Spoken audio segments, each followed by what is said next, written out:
Hey YouTube, it's Frisky Dingo here, getting back with you guys with another review slash reaction video. Today we're looking at Oscar Valdez, the boxer, testing positive for PED use. It's just one of those situations that is very unfortunate. Anytime a boxer uses a performance enhancing drug is, very something serious to look at, because especially when you have one boxer using it, it could be either other teammates or other friends within his own organization also using it too. So I think that's one of the most important facts. A lot of times when we hear about a boxer getting a dirty sample, there's probably two other boxers that train with that one person that also has a dirty sample. And I think that happens a lot of the times in boxing. There's been so many different situations that this exactly has happened in, but we don't have to get into that situation. Today's situation is about Oscar Valdez and the entire camp of Eddie Reynoso basically testing positive within the last 5 years of boxing. Now, I can say, full-heartedly that we know that Ryan Garcia has never tested positive for PED use, but one thing we do know is that two other boxers in the camp have, including Canelo and Oscar Valdez. And even with Canelo being the face of boxing, I always thought that was unfortunate in that situation where he was about to go against Triple G, and then there's an announcement, Canelo has been tested positive for Clint Buterol. Both his samples came back dirty. He tested twice, 2 different times. It both came back dirty, and then basically we find out that he's suspended for 6 months. Ironically, the 6-month suspension was during the time period in which he usually takes a layoff and doesn't fight, so he basically didn't really miss anything. And during that situation, even with the Clint Buterol, his excuse was that he was eating street meat, even though he's $1 million boxer. So obviously we know that isn't true. There's always these type of loopholes, even with UFC and John Jones. He used something called some kind of PED called a pictogram or something like that. It was never used before. It was something to mask, not steroids, but hormone growth or something like that. And basically they couldn't do anything about it because it was technically legal. And that's basically what we're seeing with the Clint Buterol situation with us, with Canelo Alvarez. The WBC basically moved forward and said, he doesn't have to do anything about it. It's basically because of street meat. And we're basically going to allow all Mexican boxers to basically have a certain percentage of this substance because it's so common in Mexico for people to eat this type of meat. And, obviously hearing that out loud, we know that just sounds ridiculous. Multiple reasons. You're putting a standard for a certain group of people that doesn't apply to everyone else in the world. That's ridiculous. And then also coming up with excuse when we know that PED use is wrong. And in that situation, what ended up happening is that the WBC went and increased the Clint Buterol submission standard. So now you can have a certain percentage of it in your system without being suspended. And I think that was unfortunate. And now in the Oscar Valdez situation, we have his commission, his tribe commission, basically moving forward with the fight because they authorized over him participating in the pro boxing scene. And basically they did not suspend him. So because he's not signed with the Nevada State Commission, basically no one can adhere to what the tribe committee has said, and no one could basically sue or debate or anything like that because this is a common practice within boxing. It's not common for a commission to move forward because of the reputation, but with the Aki tribal commission, I know they don't make a lot of money off of fighters in the sense of big fights, so I'm pretty sure they're looking to just make money off of Oscar Valdez and basically recoup the cost of basically having him in their midst of within the commission. So obviously they are gonna get what they want in this situation.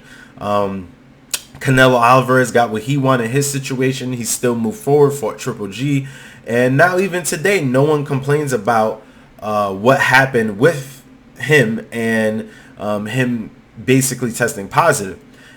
I think it's just, once again, I think it's a travesty to boxing that, one trainer can have this many people testing positive, but also, no one's standing up and saying anything about it. I have seen a lot of new media websites speak out on what's going on, and I think that's good that people continue to push to talk about these type of things, because from the response I've seen, a lot of Canelo fans, their response are, oh, Mayweather had an IV, which, once again, the whole IV situation has, always been debunked. As an athlete myself, a lot of people I know that perform, they use IVs anytime they're sick or something happens, basically so that they don't have adverse effects on their bodies after performing and when being sick or having a cold or anything like that. From what I understand, Mayweather himself was authorized by VADA to basically have the IV because he had a cold during his training for up and coming fight, and the cold had never went away.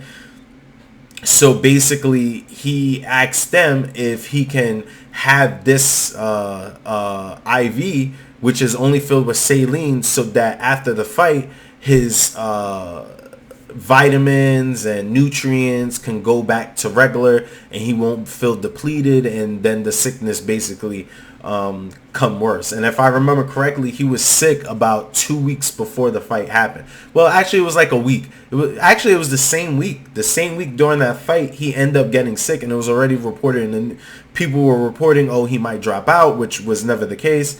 And he ended up, being sick and having to use that IV, which, once again, there is no anything. There is not anything that an IV use can allow to mask PEDs. So I think that's the most important thing. IV is made for blood packaging and saline, so that when you go to the hospital and you're sick, just like someone who got authorized to use it by VADA, basically can be able to clean out their system, and they'll be perfectly fine to move forward. They'll still be sick, but they won't have any adverse effects on their body after performing at such a high level of competition. And that's basically the situation with Mayweather's IV. He really didn't do anything illegal. Mayweather has been known to support Olympic-style drug testing because he is an ex-Olympic athlete. Basically, Olympic-style drug testing means that you get drug tested randomly at any point, at any time, once contracts are signed between you and a fighter. So once that contract is signed, that day of, you could be tested today, tomorrow, the next day, as many times as it needs to be, so that they can have a clean fight. And famously, even in that situation, when he already was a bit advocate for it, that's the whole reason why Pacquiao didn't want to move forward with that, with the first initial contract signing. He wanted to do Olympic style. Mayweather wanted to do Olympic style drug testing. Manny Pacquiao did not want that to happen, so the negotiations fell through. And even though Mayweather agreed to everything, he basically couldn't get that part out. So the only thing I can say in that situation was that Manny obviously was on some type of PED, because his performance after, even during that situation where he said, oh, well, I'm not on anything, I just want a fair fight. Well, the fair fight was Olympic-style drug testing. So even if you look at Manny's career, after Mayweather brought that up, Manny has never had a knockout in his career. So let's think about that, right? 2009, Mayweather goes into contract negotiation. If everything falls through within the following year, after that year, Pacquiao never had another knockout in a fight again. So that was one of the bigger things with Pacquiao. Once people heard what Mayweather said, now other people who start to do fights with him wanted Olympic-style drug testing. And this is one of the biggest reasons why his performance and his quality of fighting has depreciated between, just about 5 to 6, 7 fights. And we can't sit here and act like, he's younger than Mayweather. So it should have never been a reason why his skill and his speed and all those other things started to depreciate, even up until now. The last 4 to 5 years has been crazy for Manny Pacquiao, even being at 40. But all I can say is in that situation, we learned one big thing that, if you're called out on it, people start to change immediately. And in this situation with Canelo, I don't think that he currently has any PED use. I think after the Clint Buterol situation, depending on who is putting up the fight, is going to be the person to check him out and make sure. Now, I know with the Plant versus Canelo fight, there is no VADA testing. So, honestly, I think it's dumb that Plant is talking about it. Overall, he keeps coming at Canelo. If you feel that way, just pull out the fight. That's obvious. But other than that, Oscar Valdez, he's going forward to fight Concepcion, which is another really tough, durable fighter that he's gonna have to go against. So let's see what happens. I don't really know the expertise with PEDs. What I do know is that even if it's in your system and you test it dirty, it's still in your system. So one thing we know that Oscar Valdez, come this fight coming up, he's going to be on PED use. So how do we look at that in boxing? How do we move forward? Should that be illegal? I don't think so. Because if Mayweather was caught using a PED, we all know how that would have been. We already know the history with VADA and USADA. They're very much in the boxing community a lot. So we already know that there's a lot of boxers who don't get tested. But one thing we do know, even with PBC Al Haymon boxers, he has all his boxers are tested pre-fight. His big main attracting stars. So one thing we do know is like the likes of Charlo, Tank Davis, they're not using any PEDs. We know with Andre, he's not using any PEDs, never tested. We know Haney hasn't. We know David Benavidez hasn't. David Benavidez is a really hard worker because he's naturally big for his weight, and the fact that he doesn't use PEDs, and people come at him, oh, he lost his belt on the scale. Yeah, he lost his belt on the scale because he actually trained and tried to lose the weight, compared to someone who, Oscar Valdez, who basically said, no, I'm not going to train. I'm just going to use a PED, and that's it. So I think it's funny that people threw David Benavidez under the bus, and I don't appreciate that. We know Jaime Munguia, he's not using any, he's never tested dirty. We know Teofimo Lopez, and we know Ryan Garcia is never tested dirty. So basically, we have a good amount of people who we know have never tested dirty. But the question is, are these people signed up with USADA or VADA, and are they being tested all year long around? The only thing I do know is that the boxers I do follow do get tested. Devin Haney especially, Tank Davis especially. The way Mayweather, guides Tank through his career, he would never let him take a fight with someone who is on PED. That was always, Floyd's big crutch against other fighters. He really wouldn't allow no one to fight him if they didn't get tested. So that's pretty much what we know. Now, up and coming, we're gonna find out if the WBC wants to initiate any ruling or anything like that. But for now, we just have to keep looking at the facts. Eddie Reynoso has about 8-9 fighters, and the four